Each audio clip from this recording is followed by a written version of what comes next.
Hi, why do I do these videos? Why do I make these videos? And why do I share them publicly? Why do I share it on Facebook and YouTube? Why do I do all this?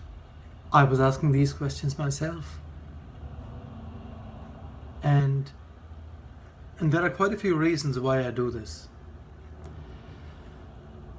First of all, it's mainly just a journal. I'm just journaling my ideas. I used to only write them out in my journal. For years, I was just writing out all my thoughts, the ideas, and which I still do, not as much as I used to though.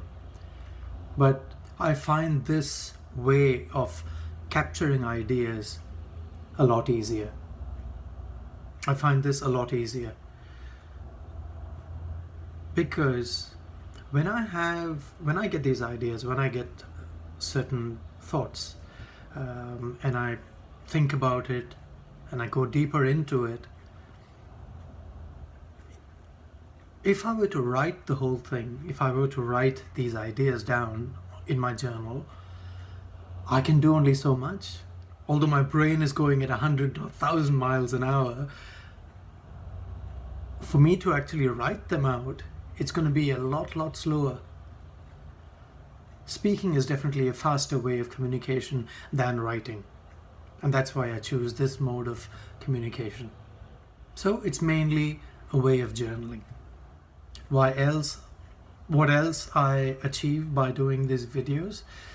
It helps me develop my ability to articulate myself. It helps me develop my speaking skills. It helps me develop my language of English and how I'm able to use different ways to express a certain idea. I am part of a Toastmasters club here in Melbourne, and I do use this communication that I'm doing on this video to actually improve upon my public speaking skills. What else? I also do it to actually step out of my comfort zone.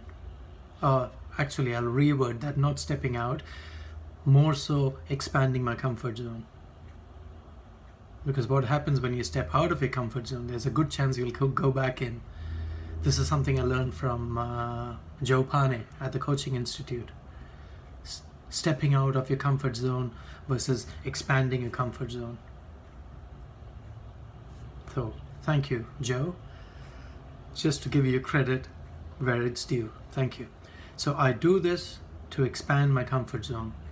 And the more I do this, the more I'm exposing my weaknesses. Because things that seem difficult in the beginning will become easier the more we do it. It's like practicing anything at all. So if we do want to achieve mastery in any field, in any aspect, it's about constantly raising the bar. It's about expanding your comfort zone little by little, and then it just becomes this massive improvement. So just comparing, I'm just thinking of another idea has just occurred to me. What is success versus failure? Success is nothing but doing small little improvements on a constant basis. That is, and we keep doing it, we become successful in whatever we are looking to achieve. And failure is just the opposite. It's basically neglecting to do those small daily improvements. And if you neglect to improve, obviously you will stagnate.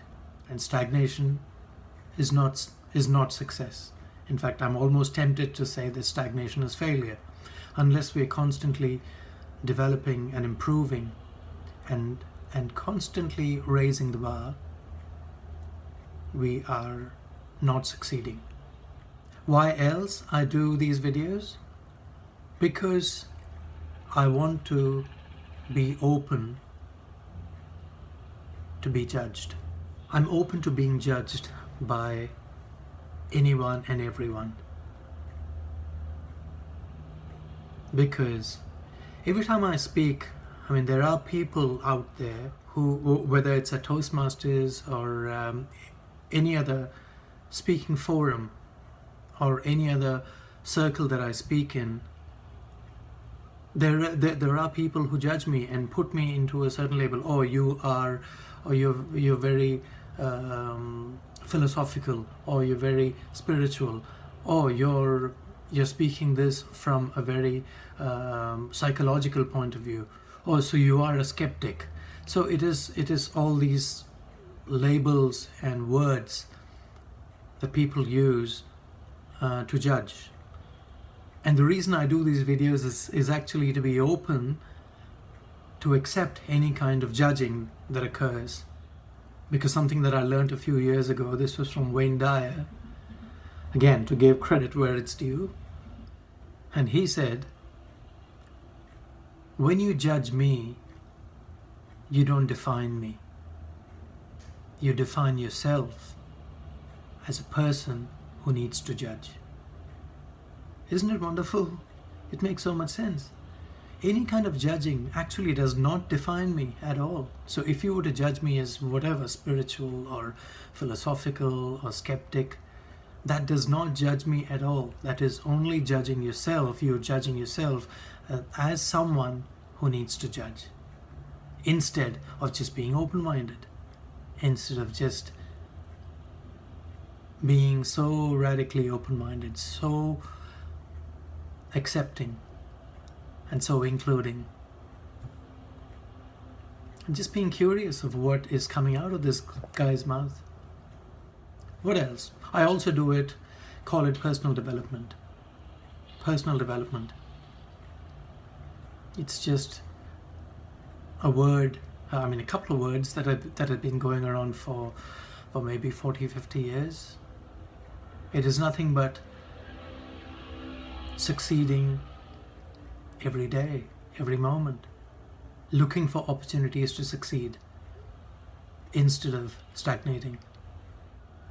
And then what I do, when I do these videos, I do speak quite a lot. In fact, there are certain things that I repeat a couple of times, and that's the reason I go back and it takes me about an hour or so to edit it. And that's why you can see that some of my videos are not properly edited, because I'm trying to do it better, and I'm getting there. I'm getting better at this concept of editing. I'm trying it, and I'm doing it myself. So just to summarize, the reason I do these videos is to capture ideas, capture thoughts, like a journal, to improve my speaking skills, my ability to use language, my understanding of the English language, and how I'm able to use different expressions and different words to express ideas and thoughts. Also, to expand my comfort zone, to be comfortable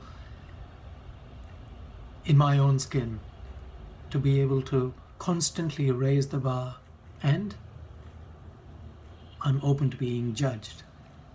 Because what that does is, when I let myself open, when I've pretty much got my heart on the palm of my hand, I'm letting myself naked, figuratively speaking, naked.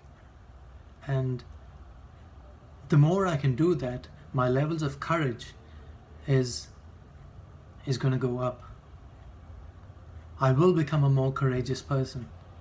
And courage, I don't mean just being brave. Courage is a very deep, inner feeling of bravery. And courage includes inclusion and acceptance and love and peace and willingness and intuitive and very instinctive.